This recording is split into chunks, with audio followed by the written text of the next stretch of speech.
Buongiorno, di nuovo buongiorno carissime amiche e carissimi amici di RPL, un cordiale buongiorno da Antonio Verna, di nuovo buon giovedì, vi ricordo il numero per intervenire in diretta, per fare domande ai nostri ospiti, il numero è lo 0266 20 35 29, poi vi ricordo anche il numero per mandarci i vostri sms, i vostri messaggi al 346 64 277 56. Come ogni giovedì in collegamento telefonico con noi a quest'ora abbiamo Pietro De Leo, giornalista del Tempo. Buongiorno Pietro. Buongiorno e buongiorno agli ascoltatori. Grazie mille come al solito per essere presente qui ogni giovedì. E poi in collegamento telefonico abbiamo anche un altro amico di RPL, Gianni Tonelli, deputato della Lega. Ciao Gianni, buongiorno anche a te. Ciao, buongiorno a tutti. Allora, vorremmo parlare insomma della nave Sea-Watch, di quali sono gli ultimi sviluppi. Incominciamo con te Pietro, raccontaci un po' quali sono le ultime novità. Questa mattina ad esempio sono uscite sulla Verità delle notizie, degli articoli dove proprio vengono descritti i punti legalmente inconsistenti dell'ordinanza che salva insomma la capitana della Sea-Watch. Tu che ne pensi di tutta questa storia, Pietro? Ma io penso che sia stato stabilito un principio terrificante, nel senso che l'ideologia sovrintende al diritto. È un tema questo che ci riallaccia agli ultimi 27 anni di dibattito tra la politica e la magistratura. È un tema attuale, è un tema che si riallaccia a mille altre cose. Io sì, ho letto questo pezzo, come ce ne sono anche altri sui giornali, sì. E mi fa piacere ci sia collegato Tonelli, perché volevo sottolineare un'altra cosa che poi magari lui ne sa molto meglio di me, si potrà anche riagganciare se vuole, cioè che quando la signora capitana ha rifiutato di andare in Tunisia, no? Lo ha fatto perché secondo lei, basandosi su un report di Amnesty International, in Tunisia si pratica la tortura. Ecco, la stessa Amnesty International che nel 2016 disse che le forze dell'ordine italiane torturavano i migranti che arrivavano in Italia. Quindi ecco, stando a quello, se dobbiamo basarci su quello, verrebbe da dire una battuta, allora anche il porto italiano non sarebbe più sicuro. Però al di là della battuta la situazione è seria, cioè c'è stato un cortocircuito tra ONG, sigle umanitarie che fanno molto spesso politica e magistratura, che ha portato come effetto collaterale non solo lo sbarco di 45 clandestini, ma poi abbiamo visto anche il passare sopra l'evento gravissimo dello speronamento della motovedetta della Guardia di Finanza.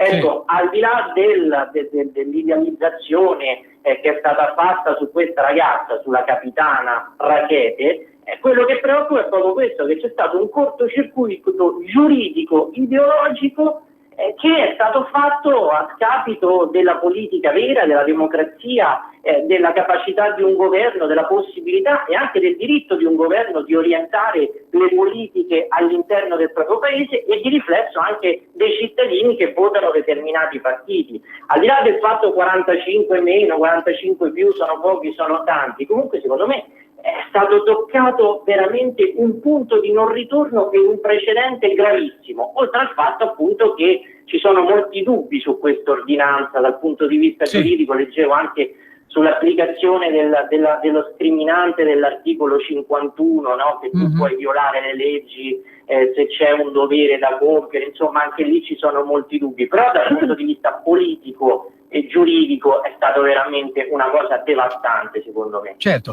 Gianni, tu invece come la pensi? Io dico che Pietro De Leo mi ha rubato pressoché tutte le parole. Infatti.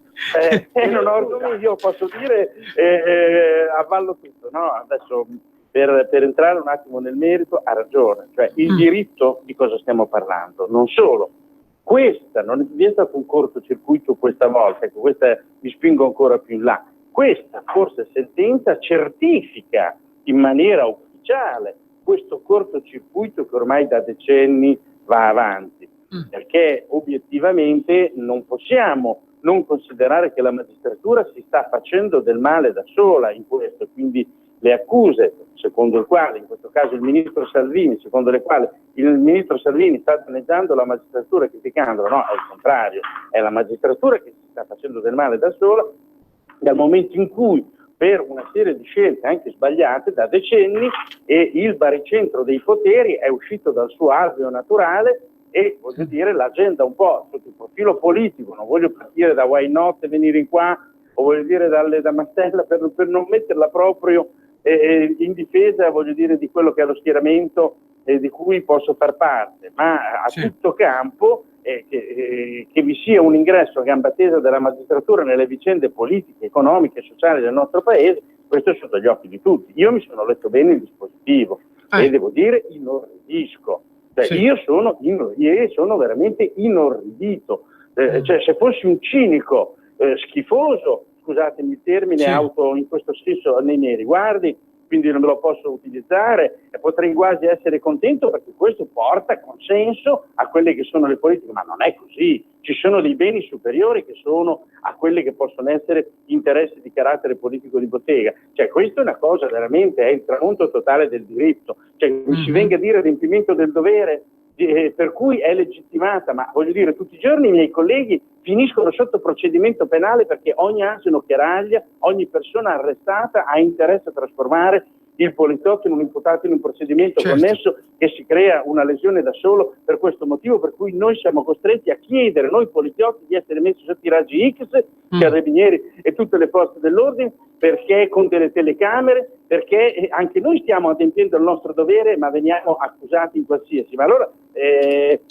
sotto questo profilo devo verificare veramente una totale contraddittorietà degli atteggiamenti della magistratura. Ha detto bene prima Pietro Di Leo, Amnesty dichiarò a seguito di quelle dichiarazioni del responsabile nazionale di Amnesty che quei relay in tutte le zone di sbarco, presso le procure di tutte le zone di sbarco, perché diceva che i poliziotti torturavano, una menzogna disgustosa contro un'istituzione, perché qui non è più un problema di onorabilità, di diffamazione del singolo che eventualmente avrebbe compiuto l'azione che non era stata individuata, ma sui generis di una istituzione, quindi un reato ancora più grave. Però ho ricevuto tutti, voglio dire, richieste di archiviazione su questa questione, perché io ho semplicemente chiesto questo, ho detto caro Amnesty, caro tizio di Amnesty, se tu fai questa accusa, io sono contento che tu la faccia nel caso in cui tu abbia degli elementi, ma me li devi portare questi elementi, perché sennò è totalmente gratuita e strumentale e ideologica la tua accusa, come tale si è dimostrata.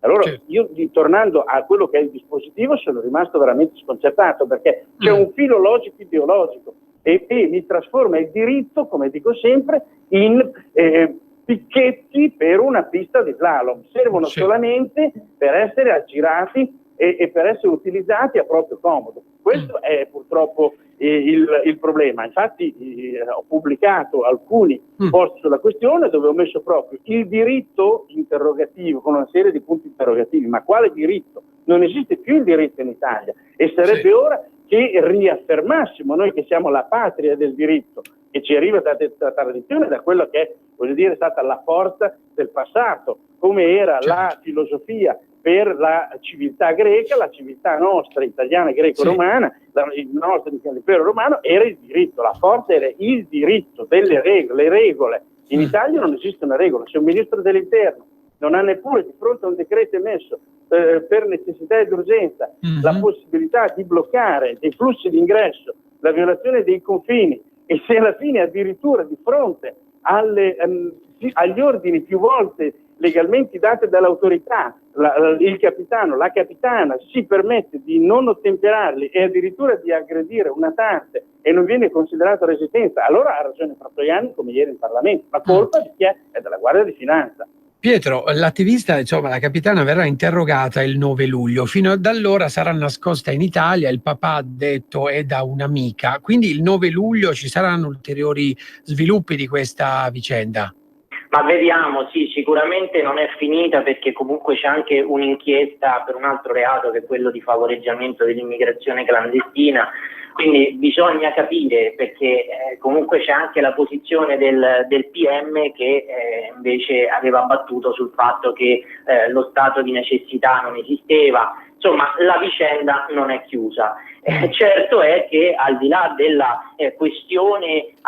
questione giuridica che riguarda appunto il confronto con i magistrati, rimane il fatto che nel frattempo avremo questa sorta di mito della sinistra che sarà sul nostro territorio e si passerà la staffetta, secondo me, con Mimmo Lucano, no? Un altro che presuntamente agiva nell'illegalità e che è diventato l'eroe dell'accoglienza, una sorta di profeta della sinistra. Come diceva prima l'onorevole Tonelli, ecco, cinicamente queste sono tutte cose che portano voti a Salvini. Però se uno vede dal punto di vista del retroterra dei valori, della legalità e soprattutto anche sul fatto che c'è una forza politica, anzi più forze politiche che sono collocate a sinistra, che tutte le volte avvallano delle situazioni di dispregio delle regole e di ostilità verso le forze dell'ordine, francamente viene da rabbrividire. Sì, Gianni, stavi dicendo qualcosa? No, proseguivo semplicemente nella logica del ragionamento, riconfermo quello che ha detto Pietro De Leo, cioè qui non è più una questione di bottega. Io vorrei da leghista conquistare, penso che anche questo sia l'atteggiamento di Matteo Salvini, i consensi sul buon governo, su soluzioni che vengono trovate, sulla difesa degli interessi nazionali, obiettivamente qui anche se questo ci porta consenso, vorremmo non avere quasi questi controversi nella condizione di godere di questo flusso di consenso per errori, per difetti macroscopici di sistema. Qui è un problema veramente di valore, di dover dire ma che società vogliamo per il futuro? È possibile che le regole valgono un giorno sì, un giorno no? Vi rendete conto dell'effetto devastante da 30 anni a questa parte sulle nuove generazioni che crescono senza avere un concetto di bene e di male? Mia figlia ha dato l'esame di maturità quest'anno. La maturità cosa significa? Capacità di intendere, capacità di voler comprendere ciò che è il bene e ciò che è il male, il giusto e il sbagliato, il positivo dal negativo. Sostanzialmente quello non è un bagaglio nozionistico. Allora dico, se dei ragazzi crescono continuamente, sono cresciuti, mia figlia, in questo caos in cui oggi è giusto una cosa, domani è sbagliata e poi ridiventa giusto il giorno dopo, qui veramente mettiamo in discussione le fondamenta di una società, di una comunità.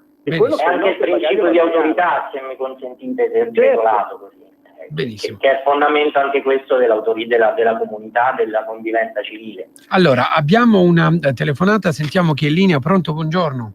Sì, buongiorno, mi chiamo Giorgio della Rete. Ciao Edoardo, prego. Io penso che ogni cittadino italiano, se per caso nella sua vita ha avuto bisogno della giustizia, della magistratura, dei giudici, eccetera, si è reso conto che le cose non funzionano.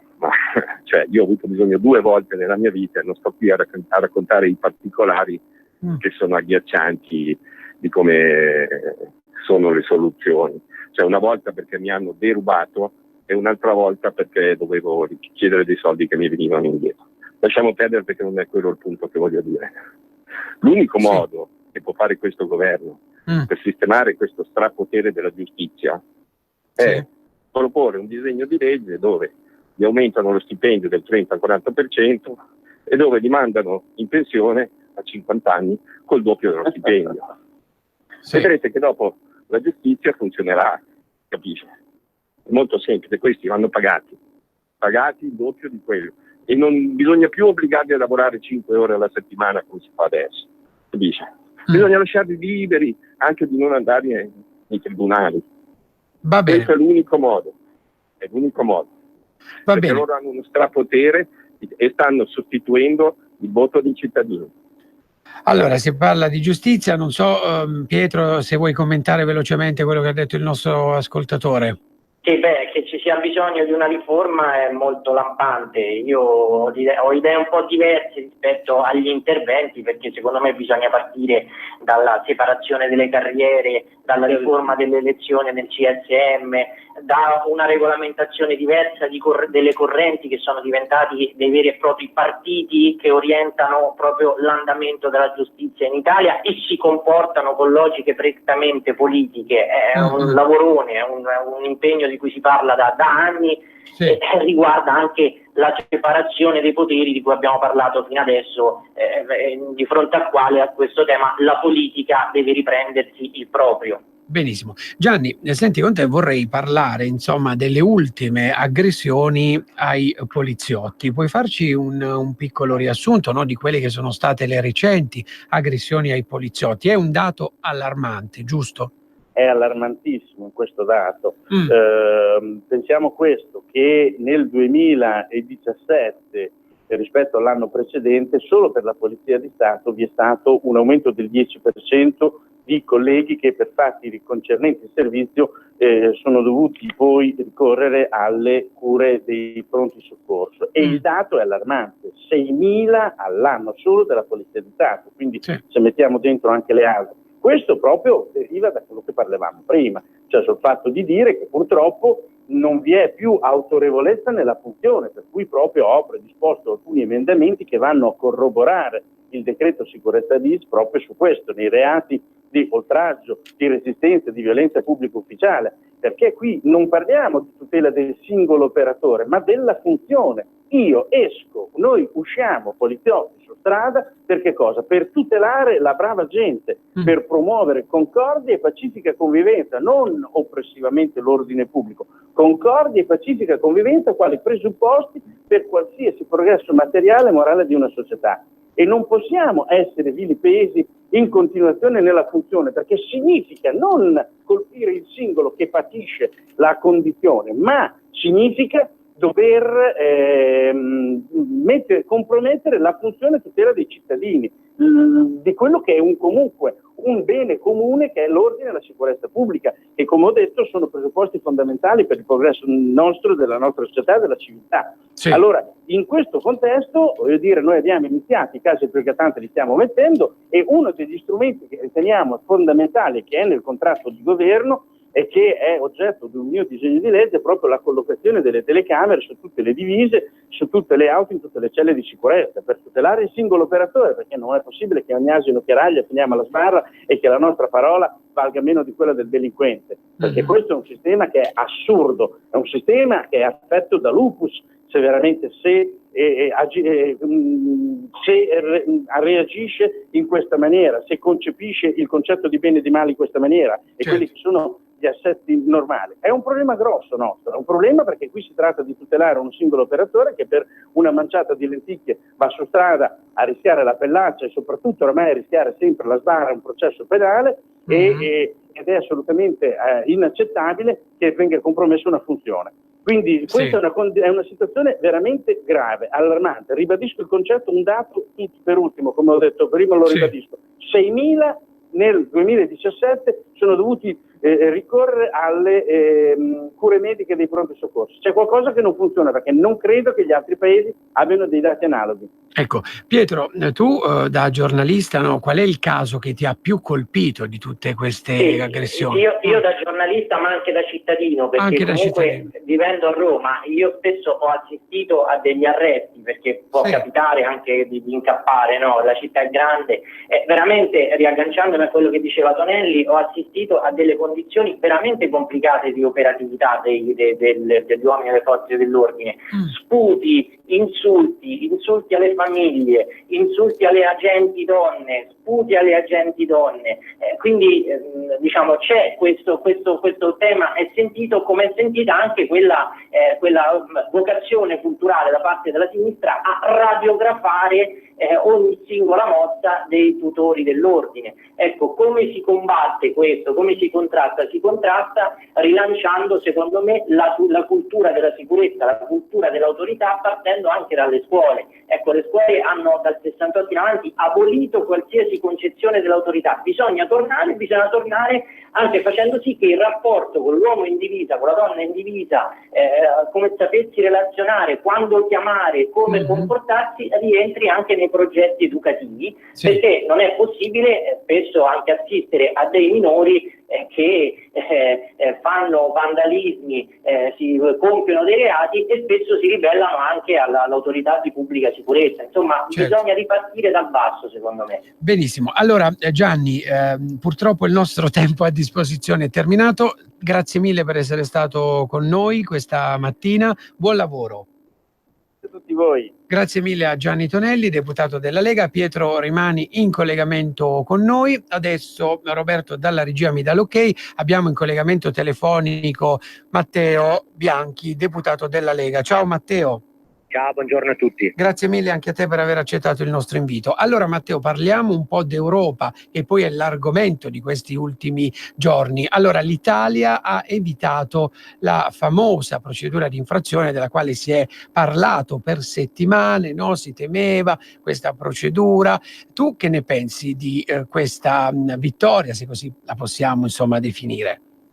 Ma io penso che innanzitutto è stato creato un ulteriore elemento, diciamo così, di terrorismo psicologico fatto dall'Unione Europea nei confronti dell'Italia e della popolazione italiana, no? Facendo credere o tentando di far credere ai nostri cittadini che i conti pubblici italiani non fossero a posto. Addirittura su questa questione si è anche speso il presidente Mattarella, no? Dicendo ma attenzione, perché da quanto risulta i nostri conti pubblici sono in ordine. È bastato un Consiglio dei Ministri in cui si è corretto qualche virgola per migliorare ulteriormente i parametri su cui Bruxelles aveva chiesto di intervenire.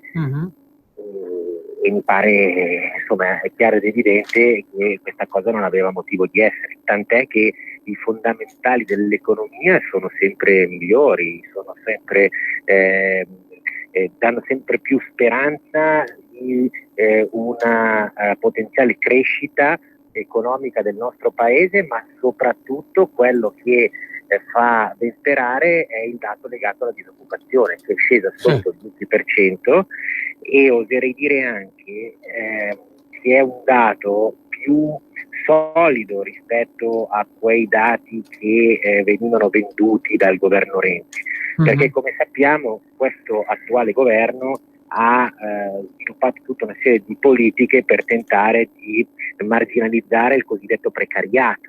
Quindi basta ai contratti, diciamo così, atipici, neanche stagionali, ma di qualche ora al giorno, che il governo Renzi utilizzava per far credere agli italiani che la disoccupazione fosse calata. I fondamentali dell'economia che abbiamo oggi sono fondamentali importanti, quindi la procedura di infrazione a maggior ragione non aveva veramente motivo di essere. Allora, Matteo e anche Pietro, un attimo una piccola pausa pubblicitaria, non so se riesci a stare con noi per altri 2 minuti subito dopo una brevissima pausa, Matteo. Io purtroppo devo scappare, va bene. Aspettano al Ministero della Difesa per un interessantissimo incontro sulla politica trumpiana. Ecco, benissimo, benissimo. Allora ti lasciamo andare, ti ringraziamo. So che sei stato comunque a Lubiana, giusto? Sono stato a Lubiana lunedì e c'è attenzione rispetto alle politiche che il governo italiano sta mettendo in atto relativamente al tema dell'immigrazione e gli sloveni stessi sono molto preoccupati perché sanno esattamente che in Bosnia ci sono circa 10.000 profughi che arrivano da svariate parti del Medio Oriente che stanno tentando di premere verso nord e quindi sono ben contenti di sviluppare delle azioni comuni con il governo italiano per il controllo dei confini e delle frontiere. Benissimo. Allora Matteo, grazie, buon proseguimento di giornata e buon lavoro. Pietro, tu rimani con noi in collegamento telefonico, abbiamo una brevissima pausa pubblicitaria e ci risentiamo tra pochissimo. Cosa aspetti? Sostieni la nostra radio. Abbonati andando sul sito radiopadania.org. Clicca abbonati e segui le istruzioni. Facile, no?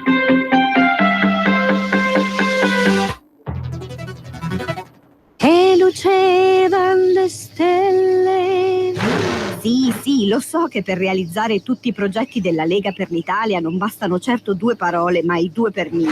Gli italiani sanno tutto e sanno pure che il codice per destinare alla Lega il 2 per 1000 è D43 e che lo si deve scrivere sulla dichiarazione dei redditi. Donar il mio solo pensiero, firma www.2per1000lega.it. Messaggio per tutti gli imprenditori, gli artigiani, i commercianti, i liberi professionisti. Hai un'attività? Dei prodotti da promuovere? Prova la pubblicità sulla nostra radio. Radio Padania ha preparato per te una grande promozione per aiutarti a sostenere la tua attività a tariffe davvero straordinarie. Informati, vedrai che si può fare. Mandaci una mail all'indirizzo spot@radiopadania.net. Con Radio Padania si può fare.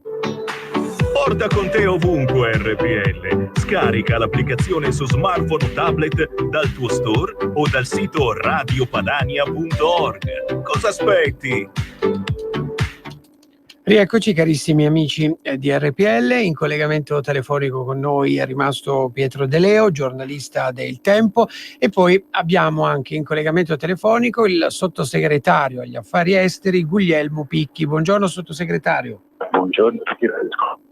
Grazie mille. Allora, sottosegretario, parliamo un po' d'Europa, no? Parliamo di queste ultime nomine tra la Commissione europea, la Banca Centrale Europea. Si dovrebbe nominare un commissario italiano economico, e poi che ne pensa anche del presidente nuovo del Parlamento europeo?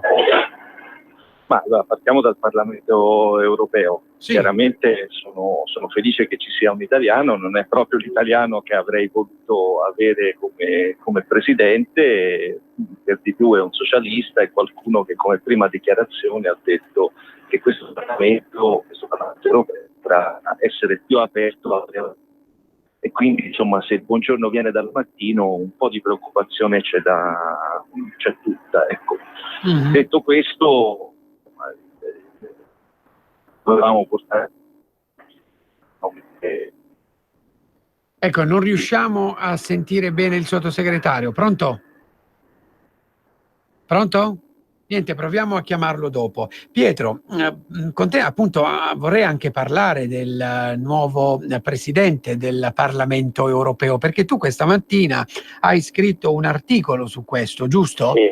Sì, ho scritto un articolo prendendo spunto da quelle parole che lui ha detto sulle ONG, perché ieri c'era una nave di una ONG della CI che era ormeggiata davanti sul fiume davanti alla sede dell'Europarlamento, un'iniziativa questa del gruppo di estrema sinistra dell'Europarlamento che ha promosso la presenza di questa imbarcazione.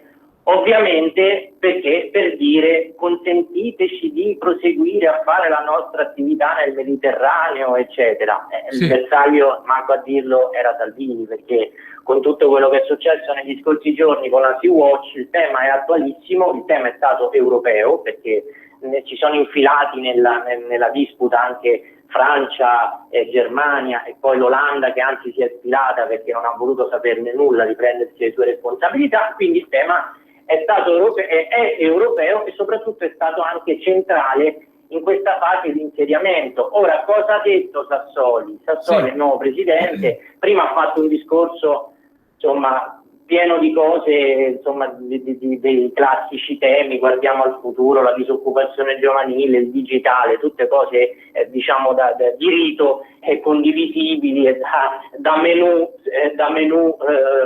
per tutti. Sì. Però poi in questa conferenza stampa ha detto: io vorrei un Europarlamento che sia più aperto alle istanze e al confronto con le ONG. Infatti allora, Salvini ha detto siamo su scherzi a parte, ecco. Prego? Salvini ha detto siamo su scherzi a parte. Sì, ha detto siamo su scherzi a parte, anche sia per questo, sia anche per il fatto che è stato eletto presidente dell'Europarlamento un esponente di una famiglia politica che ha preso le bastonate alle ultime elezioni. Cioè, i socialisti hanno avuto un grosso crollo di seggi, in Italia il PD è risultato a 12 punti dalla Lega, quindi è una forza che chiaramente che si sta avviando su un percorso chiaramente minoritario. A livello sociale in Europa sull'immigrazione i cittadini, a parte la Spagna, stanno dando dei segnali completamente opposti. Questo è il primo punto. Il secondo punto, le ONG non si sa ancora, non si riesce bene a capire, o meglio, noi lo capiamo, forse qualche magistrato no, se agiscano o meno nella legalità, no? E tra le primissime parole c'è proprio l'apertura alle ONG. Ecco, quando insomma si gestisce, si maneggia la democrazia, questo va fatto con cura, perché bisogna tener conto anche delle aspettative vere, reali e sociali dei cittadini, che ripeto vanno da tutt'altra parte rispetto a quelle dall'accoglienza. Benissimo. E non solo in Italia ma anche in Europa. Allora Pietro, abbiamo recuperato la linea con il sottosegretario Guglielmo Picchi. Allora sottosegretario, stavamo appunto commentando le nomine, niente, è caduta di nuovo la linea, non è cosa.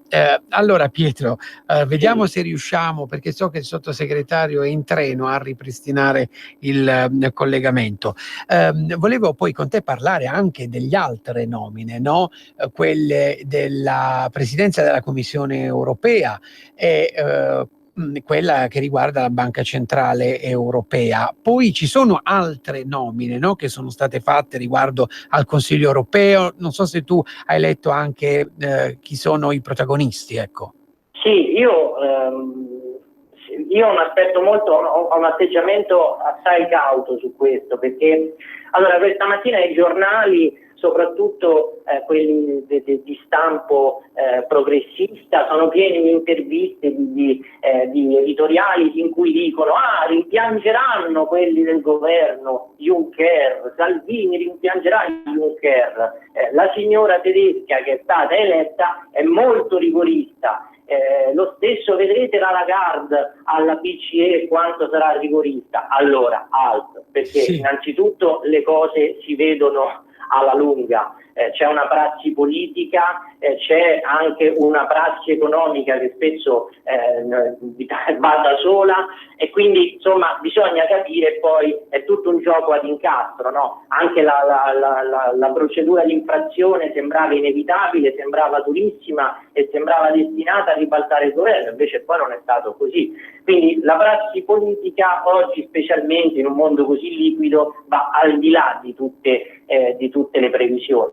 Certo è che se uno va a vedere i precedenti, soprattutto della signora Lagarde nel 2011, uno non può stare tranquillissimo quanto al rigorismo e quanto al rispetto verso l'Italia, perché ricordiamo che la signora Lagarde fu tra quei nomi che fecero parte della manovrona per ribaltare il governo di centrodestra in Italia. Certo. Però bisogna capire, insomma, 2011, 8 anni fa, ci sono rapporti di forza che sono cambiati, ci sono equilibri che sono cambiati, e soprattutto la Lagarde è francese, una Francia che ha un debito, ha dei problemi di debito pubblico, perché il rapporto deficit-PIL è inferiore al nostro, ma non è così virtuoso, perché siamo attorno al 97-98%. La Francia dal 2003 in avanti una decina di volte ha violato la regola del 3%. Quindi insomma bisogna vedere all'atto pratico quello che succede. Sì,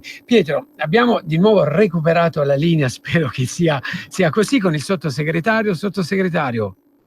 Allora sì, vi ho detto del Parlamento che sicuramente insomma, il Presidente non è la cosa migliore che potessimo avere, però è pur sempre un italiano, per cui non mi aspetto che faccia troppo contro di noi, anche se la dichiarazione sull'ONG in questi giorni è quantomeno inopportuna. Certo, come dicevamo prima. Sì. Esatto, sulla commissione e sulle altre nomine posso dire che innanzitutto per la prima volta abbiamo 2 donne, guardiamo gli aspetti positivi e teniamo presente che l'Italia aveva dei margini politici non amplissimi.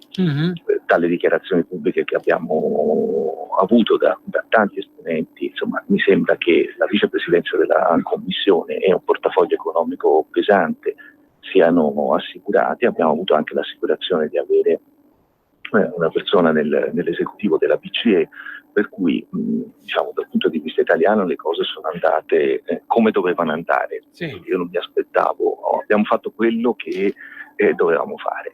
Sulle 2 signore posso dire una cosa: intanto sono 2 politiche esperte, perché sono state elette in Parlamento, hanno fatto il ministro, hanno avuto nel caso della Lagarde incarichi internazionali, quindi siamo di fronte a persone che sanno come usare questo termine, come gira il mondo, quindi non sono persone avulse dalla realtà, ma persone diciamo brussellocentriche che non hanno contatto con le capitali. Questa è sicuramente una cosa positiva. Io credo che tra Italia e Germania si sia anche instaurato una dialettica interessante da quando c'è il nuovo governo, per cui salvo rarissimi casi i tedeschi hanno sempre evitato di confrontarsi con il nostro governo in maniera dura sui debiti e sugli altri parametri, per un motivo molto semplice: che le nostre filiere produttive sono talmente interconnesse che la Germania non può fare a meno dell'Italia e viceversa, per cui mettere in difficoltà l'Italia significa mettere a rischio centinaia di migliaia di posti di lavoro in Germania. Quindi avere una tedesca alla guida della Commissione potrebbe essere qualcosa di se non ottimale non male, meglio comunque di un socialista che, come ricordava bene poco fa, insomma, è la famiglia che è stata, insomma, ha avuto un pessimo risultato elettorale, quindi ora ritrovarsi dopo una botta elettorale forte, un socialista alla presidenza della Commissione, credo che avremmo potuto avere politiche migratorie di altro tipo, fortemente accentratrici a Bruxelles dei poteri della Commissione, che andavano contro il mandato elettorale che invece gli elettori hanno dato a Matteo Salvini e alla Lega. Certo. Pietro, prego. Sì, io avrei una domanda per il sottosegretario velocissima. Oggi c'è un'intervista di Putin contestuale alla sua visita a Roma sul Corriere della Sera. Allora lui dice, sottolinea il suo rapporto, il suo anzi atteggiamento caloroso verso la Lega e verso Salvini. Sottolinea anche la speranza di ripristinare dei rapporti bilaterali solidi con gli Stati Uniti. Allora volevo chiederle, l'Italia può avere un ruolo cerniera per questo obiettivo? L'Italia ha sicuramente già un ruolo cerniera, perché sta nella nostra natura. Noi siamo sempre stati, guardando al passato, ancorati all'Alleanza Atlantica, ma avevamo il più grosso partito comunista dell'Europa occidentale, e quindi i rapporti tra i nostri comunisti e Mosca erano fortissimi.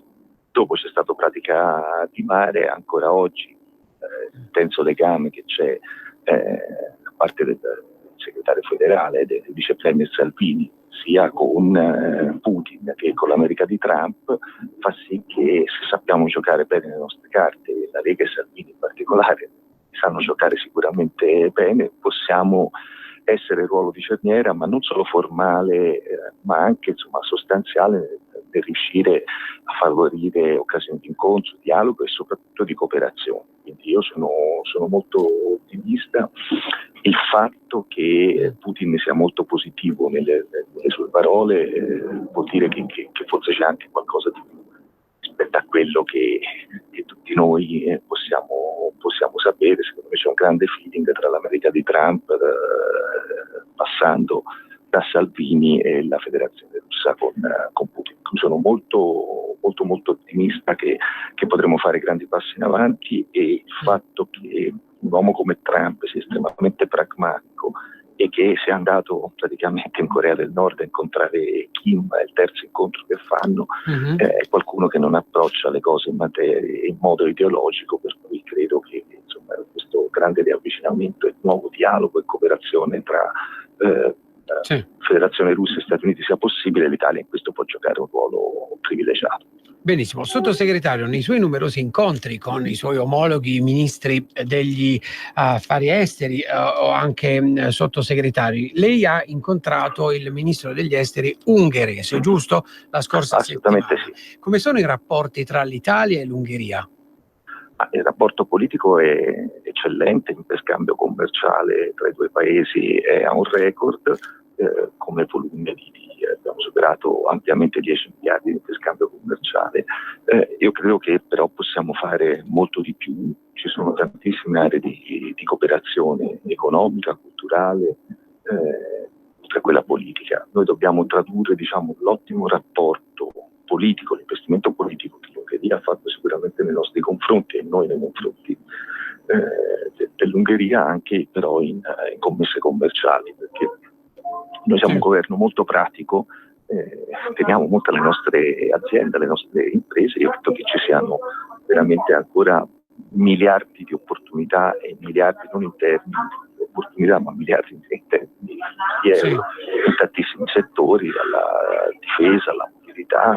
Penso al progetto alta velocità che vogliono realizzare 4 paesi di Visegrad per collegare le 4 capitali, e noi possiamo dare un contributo determinante a questo. Penso tutto al settore della difesa, ma ci sono la tecnologia, insomma. Il vantaggio di un paese come l'Ungheria, che ha risanato i conti, che ha una sovranità monetaria forte sul flusso di bilancio, una crescita del 5% l'anno, fa sì che ci siano molti fondi da investire. Credo che l'Italia debba tradurre questo dividendo economico, l'investimento politico che abbiamo fatto reciprocamente finora. Ecco, quali sono i suoi prossimi appuntamenti, i suoi prossimi incontri? Allora, io partirò domani mattina per l'Azerbaijan, dove ci sarà la conferenza UNESCO, e dove c'è qualcosa che a tutti gli italiani, ma in particolare al Veneto e al grande governatore Zaia, affronteremo la pratica UNESCO per far diventare le colline del Prosecco, di Conegliano e Valdobbiadene patrimonio mondiale dell'umanità. Quindi questo sarà il task che mi vedrà coinvolta a guida della delegazione italiana. Vedrò anche il presidente Zaia sarà presente, credo domenica ci vediamo. Dopodiché sarò impegnato subito dopo, andrò direttamente, farò incontri bilaterali con il ministro del petrolio, con il ministro dell'energia azero per confrontarci sulla realizzazione del TAP, quindi l'approvvigionamento e la sicurezza energetica del nostro paese.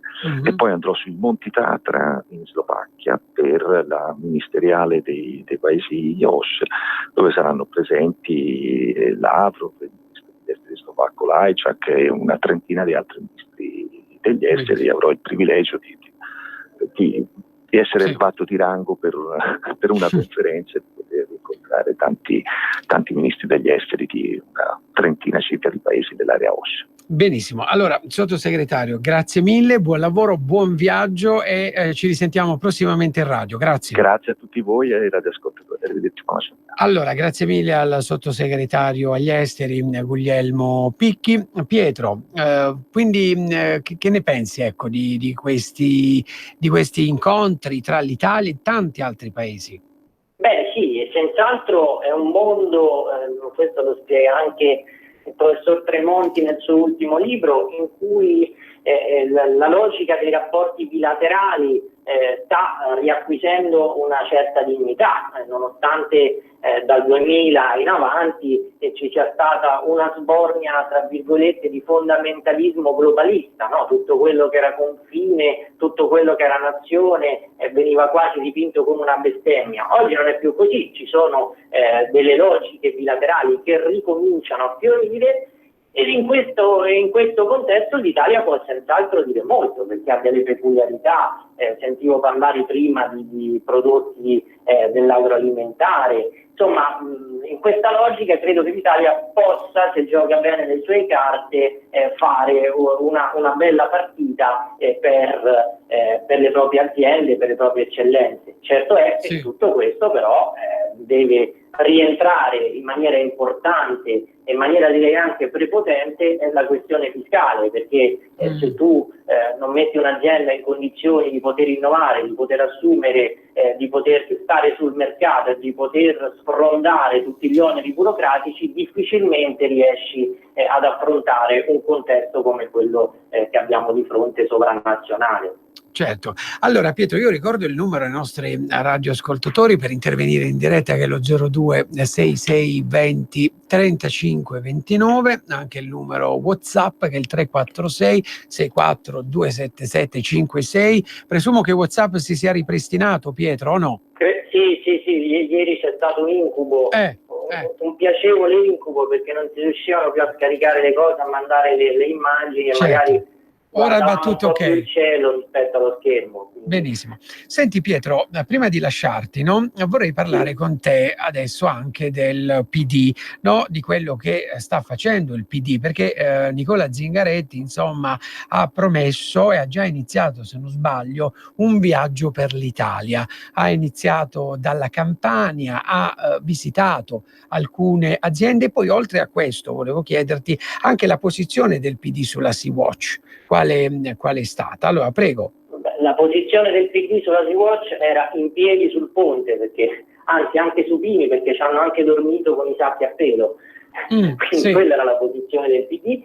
E secondo me hai fatto una domanda intelligente, perché probabilmente tutta la sceneggiata che hanno fatro i 5 della sinistra, di cui 3 del PD, nel fine settimana, ha vanificato il neoritrovato slancio operaista di Zingaretti. Cerco di dirla in breve. I neoproletari italiani, quelli che guadagnano poco, quelli che ricevono le lettere di licenziamento, oppure quelli che già sono stati licenziati e non ritrovano lavoro, si sono trovati, specialmente nelle periferie delle grandi città, a condividere il sistema di welfare con degli immigrati nelle condizioni che sappiamo, che è inutile che stiamo a ripetere. E quindi il PD bisogna che fa una scelta, perché se fa una scelta a favore degli operai, chiaramente nessuno gli chiederebbe mai di rinunciare alla sua vocazione dell'accoglienza, però probabilmente questa scelta per gli operai diventerebbe incompatibile con questa retorica dell'accoglienza a qualsiasi condizione e dell'umanitarismo a qualsiasi condizione. Ecco, secondo me c'è un discorso interno, un'evoluzione in atto, però sarà difficile superarla con qualche giro nelle fabbriche e nei picchetti degli operai. Buone intenzioni sicuramente che richiamano la sinistra alla sua tradizionale storia novecentesca, però secondo me che l'operazione riesca è molto difficile. Certo. Senti Pietro, quindi insomma è andato in Campania, ha visitato sai che aziende?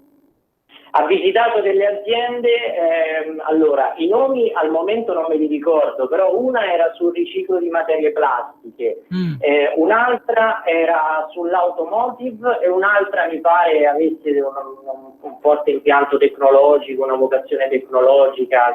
Una di queste aziende ha una crisi in atto e gli operai hanno ricevuto 350 lettere di licenziamento. Senti Pietro, a Roma come va la situazione rifiuti? Un articolo di Huffington Post dice Roma è stata ripulita in vista dell'arrivo di Putin di oggi. C'è poi una notizia dove una colf, no, in strada ha rimosso i rifiuti e rischia adesso pure la multa.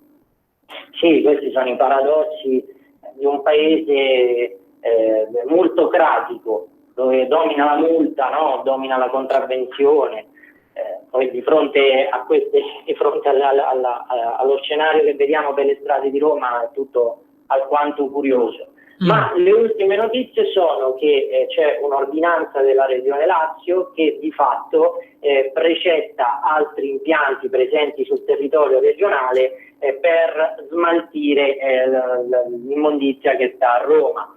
Però quello che sconcerta in tutto questo è che il sindaco Raggi continua a dare una chiave di lettura molto pittoresca del problema, cioè ha fatto capire senza neanche tanti giri di parole che è come se fosse quella dei rifiuti una crisi indotta. Invece non è così, perché sicuramente ci sono stati dei problemi negli impianti, gli incendi eccetera, però se tu hai degli impianti che funzionano a regime ridotto perché decidi di fare manutenzione nel periodo sbagliato dell'anno, e parliamo di 2 impianti, un impianto che non utilizzi e poi non c'è nessuna prospettiva per installare i termovalorizzatori, è chiaro che poi l'emergenza c'è, specialmente in un momento come questo in cui il caldo accentua tutto e in cui c'è anche un afflusso turistico che di certo non aiuta. Certo. Senti Pietro, di cosa ti occuperai questi giorni su Il Tempo?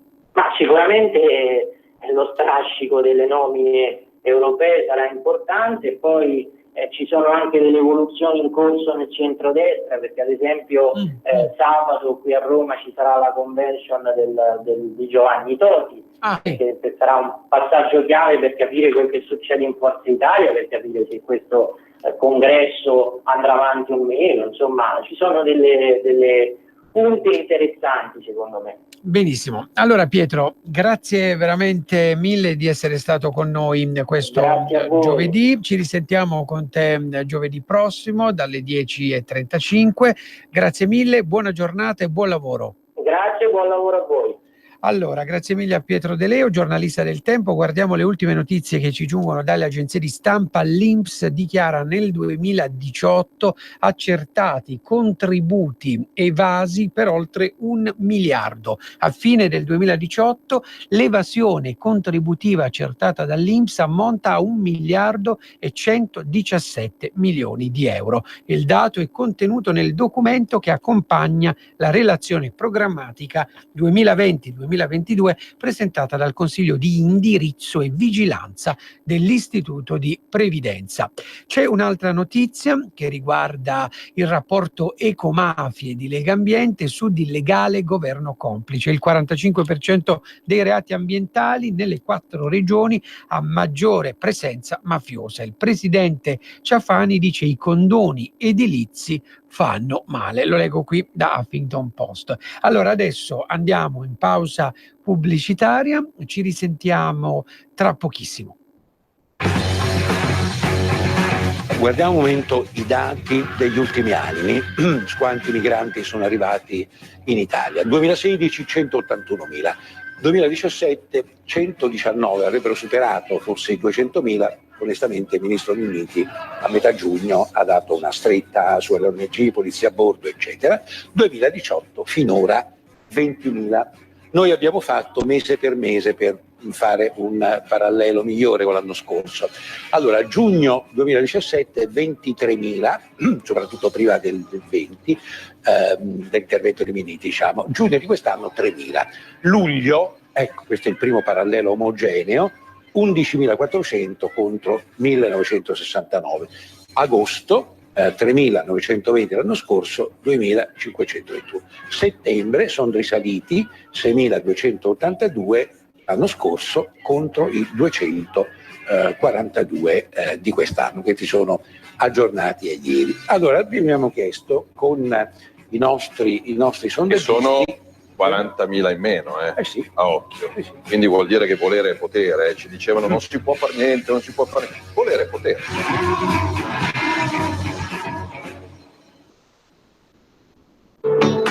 Porta con te ovunque RPL. Scarica l'applicazione su smartphone o tablet dal tuo store o dal sito radiopadania.org. Cosa aspetti? Wow, che bella casa! Finalmente mi hai invitato! Chi ha parlato? Sono la Digital Radio, quella del sistema DAB+. E che ci fai qui? Non abiti nella mia auto. Ma io sono ovunque, anche in casa. Basta avere l'apparecchio giusto, con tanti contenuti extra e con il suono perfetto. Vivi anche in casa tutta la magia della Digital Radio. E ricorda, dal 2019 il sistema DAB+ è in tutte le auto nuove. Dibidi dobidi dab. Anche Radio Padania è in Digital Radio. Messaggio per tutti gli imprenditori, gli artigiani, i commercianti, i liberi professionisti. Hai un'attività? Dei prodotti da promuovere? Prova la pubblicità sulla nostra radio. Radio Padania ha preparato per te una grande promozione per aiutarti a sostenere la tua attività a tariffe davvero straordinarie. Informati, vedrai che si può fare. Mandaci una mail all'indirizzo spot@radiopadania.net. Con Radio Padania si può fare. Sono Giovanna. Mondoflex. Alla Mondoflex stiamo presentando una nuova collezione di materassi termoregolanti che mantengono la temperatura del corpo, mai caldi d'estate e mai freddi d'inverno. Venite a provarli fino al 31 luglio, offerta lancio con lo sconto del 50%. Vi aspetto anche il mese di agosto. Mondoflex reti e materassi. A Treviolo, Melzo, Monza, Erba, Crema, Castelmella, Briscia e Desenzano del Garda. Mondoflex, fornitore ufficiale Atalanta Bergamasca Calcio.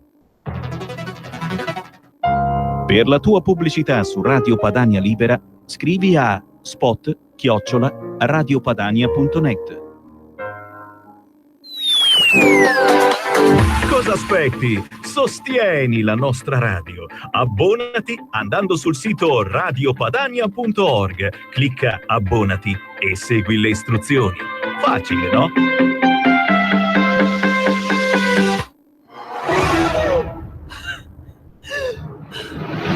Pensa a respirare. Ora abbandonati. Che cosa vedi? Luce, oscurità, l'equilibrio. È tanto più grande. È stato un risveglio. Conosco una sola verità.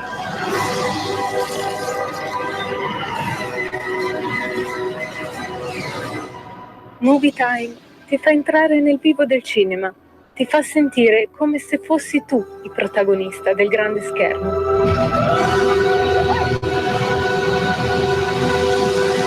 Ogni sabato dalle ore 16.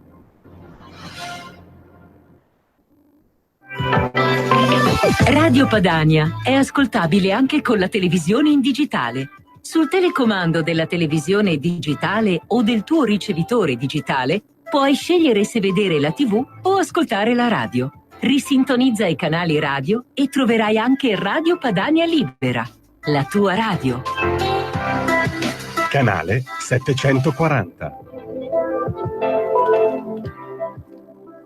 Rieccoci carissimi amici di RPL, abbiamo adesso in collegamento telefonico con noi Gianluca Vinci, deputato della Lega. Buongiorno Gianluca. Buongiorno a voi. Grazie mille. Allora Gianluca, tu sei nato proprio a Reggio Emilia, dove purtroppo abbiamo sentito nei giorni scorsi questa brutta inchiesta. Ci sono degli sviluppi su questa vicenda? È partito abbastanza di recente perché ha solo 4 mesi di vita, ma le notizie di fatti questo c'erano già da anni. Purtroppo sì, Gianluca, non ti sentiamo molto bene, non so se riesci a spostarti, magari proviamo. Sì, prova un po' a spostarti, magari ti richiamiamo tra pochissimo. Chiedo a Roberto se riusciamo a chiamare tra poco Gianluca. Intanto vediamo un po' altre notizie che si susseguono, questa volta si parla di Malpensa, l'aeroporto di Malpensa. L''ndrangheta puntava ai servizi intorno allo scalo. Sono stati sequestrati 2 car parking e società non in area aeroportuale. Questa è un'ultima notizia. E poi sempre il giorno di Putin a Roma, che vedrà Mattarella, Conte e il Papa. Non so se sia già arrivato a Roma o meno. Allora, Gianluca, pronto? Sì, eccomi. Adesso sì, prego. Sì, no, dicevo che è un'inchiesta che ci ho già vociferare da parecchio tempo. Purtroppo la magistratura soltanto ora ha trovato modo di smascherare, di scoprire quello che c'era dietro. Le notizie stanno uscendo giorno a giorno, man mano, stanno uscendo sempre più persone coinvolte. Inizialmente ha avuto molto clamore l'arresto del sindaco di Viviano, del PD. Adesso altri 2 comuni limitrofi hanno avuto 2 ex sindaci che erano sindaci fino a un mese fa, che sono stati coinvolti nell'inchiesta. Diciamo che quello che sta apparendo è che c'era molta disinvoltura da parte di questi sindaci nel concedere erogazioni appalti anche a soggetti che non hanno vinto gare regolari. Loro dicono in buona fede, però commettevano reato. Sicuramente se la fosse stata definita sarebbe già finita in galera per parecchio tempo. Certo. Senti Gianluca, per quanto riguarda la tua commissione, quali sono le novità della tua commissione affari costituzionali? Noi adesso stiamo esaminando il decreto sicurezza bis. Abbiamo oggi, precederò io perché sono vicepresidente, precederò l'ultimazione delle audizioni di tutti i soggetti che appunto possono intervenire sul decreto sicurezza bis, che andrà a modificare, come ha già fatto il primo decreto sicurezza, molto, soprattutto in questo caso in tema di immigrazione. Certo. Come ad esempio le multe che verranno date alle ONG, 50.000 euro per ogni imbarcazione per ogni capitano, quindi 100.000 euro per ogni tentato sbarco sulle nostre coste. Questa è una delle cose all'interno del decreto. Ecco, senti Gianluca, Europa, nomine in atto, nomine che sono state già fatte, adesso dovrebbe toccare all'Italia, non so quale giorno, all'Italia dovrebbe toccare la nomina del portafoglio che riguarda l'economia, giusto? Sì, esatto. Ecco, ma quando succederà questo? Ma questo in realtà dovrebbe già succedere nelle prossime settimane, entro un lasso di tempo abbastanza breve.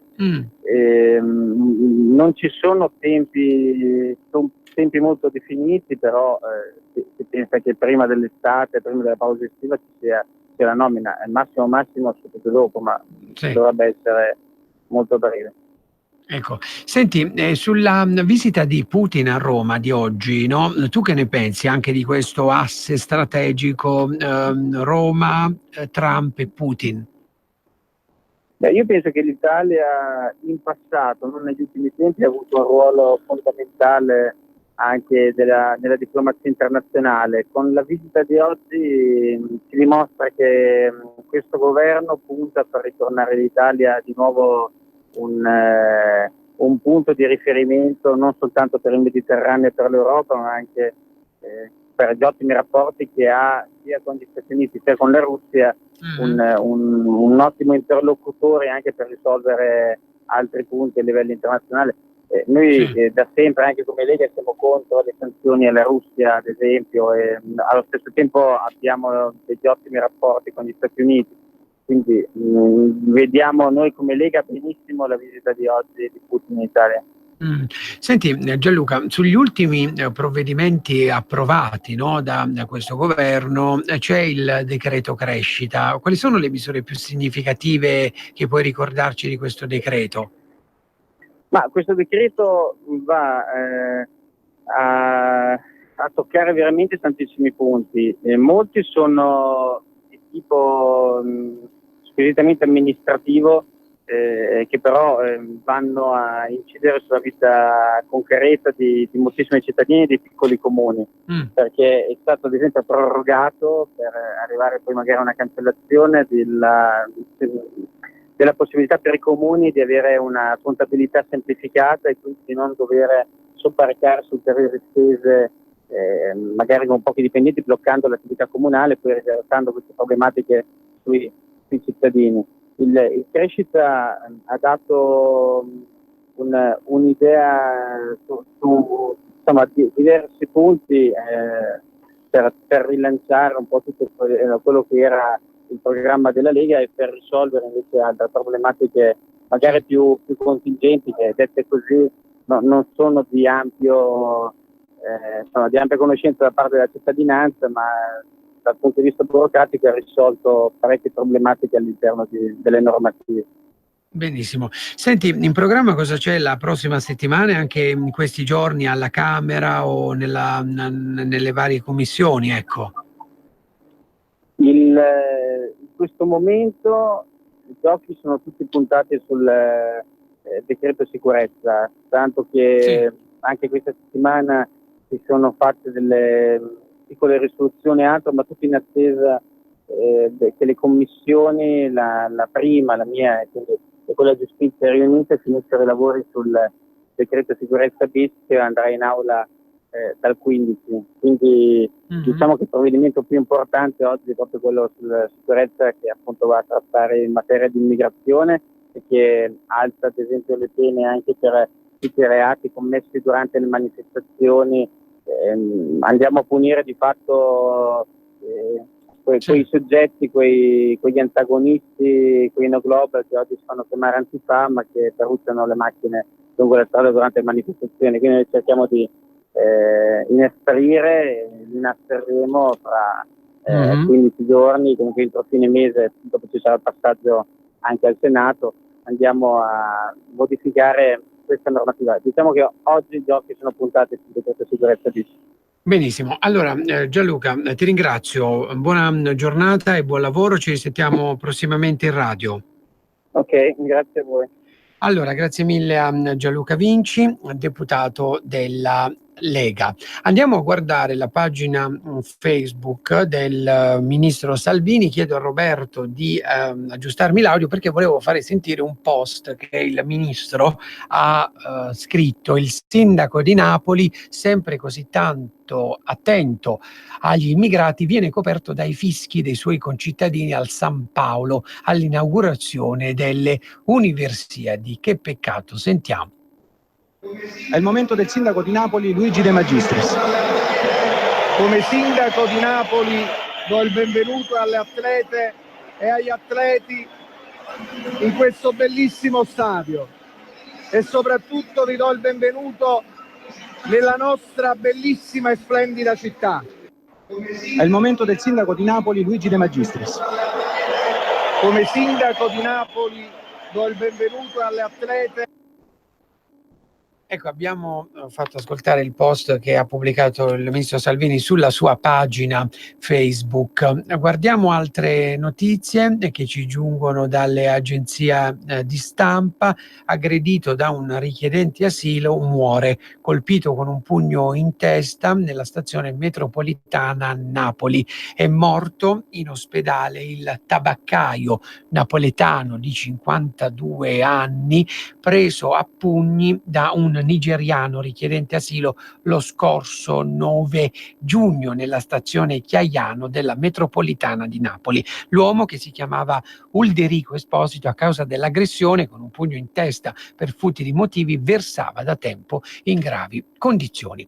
Adesso sentiamo il nostro amico Alberto Gusmeroli, che dice: nessuna procedura di infrazione contro l'Italia, è la dimostrazione che avevamo ragione. Allora, ne stavamo parlando anche poco fa, viene da dire, ma insomma, per portare a casa i risultati, per tenere i conti in ordine, queste riforme non si possono fare? No, allora, intanto diciamo che cosa è accaduto. È accaduto quello che fa qualsiasi ente locale. Io faccio il sindaco della mia città, Arona, e cosa faccio? Periodicamente analizzo il confronto tra bilancio preventivo e stato del consuntivo, quindi preconsuntivo, e vedo le eventuali differenze. Se avessimo fatto una manovra, ci sarebbe un decreto legge del governo e ci sarebbe un'approvazione di una legge in Parlamento. In realtà non c'è niente di tutto ciò, c'è un confronto tra le entrate previste, le spese previste e quelle consuntive nel primo semestre. Siamo al primi di luglio e quindi abbiamo potuto vedere il primo semestre. Cosa è il risultato? È risultato una maggiore entrata ed è risultata una minore spesa. Quindi il governo ha fotografato queste maggiori entrate, queste maggiori spese, pari a 7 miliardi. Poi, siccome aveva accantonato per il reddito di cittadinanza e per quota 100 una cifra, ed essendo due provvedimenti assolutamente nuovi per l'Italia, sia perché uno ha superato la legge Fornero e l'altro è un punto nuovissimo, e ovviamente quando sono state fatte le previsioni erano superiori al necessario. Quindi è emerso questo, chiamiamolo tesoretto, senza fare nessun decreto legge, e questo tesoretto lo si è certificato nel Consiglio dei Ministri di lunedì. Quindi il risultato è un risultato molto positivo, perché vuol dire che al di là di quello che ha chiesto o non ha chiesto l'Europa, il governo ha, e ovviamente la Lega e i 5 Stelle che aiutano il governo in questa attività di risanamento anche dei conti pubblici, è emerso questa differenza molto positiva. Quindi, e in questo modo noi abbiamo evitato la procedura di infrazione, e questa è, diciamo, la storia. La seconda storia è che proprio perché sono emerse delle entrate correnti superiori, io parlo per esempio del 5% in più di gettito IVA, sono emerse delle spese in meno, e questo è un dato molto positivo. E la partita non si chiude qui però. Perché la maggior parte di queste entrate correnti e spese correnti sono ripetitive. Cosa vuol dire? Vuol dire che si ripetono maggiori entrate e minori spese anche nel 2020, nel 2021 e 2022. Alcune di queste cifre potranno essere utilizzate facilmente nel 2021, per esempio per sterilizzare le clausole IVA. Tutti dicevano non riuscirete a sterilizzare le clausole IVA, eccetera, eccetera. Ci stiamo avvicinando a questa sterilizzazione. Insomma, Meroli, lei vuole dire che riuscirete ad essere virtuosi anche per il 2020, nonostante ancora non siano state date delle rassicurazioni, no? Questo capitolo è assolutamente, vuoto. perché quando dicevamo qualche mese fa bisogna lasciar lavorare il governo, bisogna far sì che la manovra di dicembre espliti degli effetti, e tra l'altro darà dei frutti nel secondo semestre del 2019 e nel primo semestre del 2020. Adesso abbiamo fatto lo sblocca cantieri, abbiamo fatto il decreto crescita. Il decreto crescita l'abbiamo approvato giovedì scorso al Senato, e gli effetti non li vediamo oggi, li vedremo probabilmente tra fine 2019 e primo semestre del 2020. Alcuni dei provvedimenti del decreto crescita sono invece da subito in vigore. Penso per esempio ai 500 milioni che abbiamo dato agli enti locali, ai comuni. Questi 500 milioni saranno spendibili e i comuni li spenderanno entro il 15 di ottobre, perché è un obbligo del decreto crescita. Ovviamente sarà lavoro per le imprese, sarà occupazione, sarà economia, sarà miglioramento del stato anche dei conti, perché se i comuni lavorano, fanno degli investimenti, pagano l'IVA, e l'IVA la incassa lo Stato. Quindi però, insomma, è un procedimento virtuoso, ci vuole tempo, ma c'è anche ottimismo. Sicuramente il risultato di non aver avuto la procedura di infrazione da parte della Comunità Europea è un risultato da i mercati hanno assolutamente ascrivere al governo. Risultato.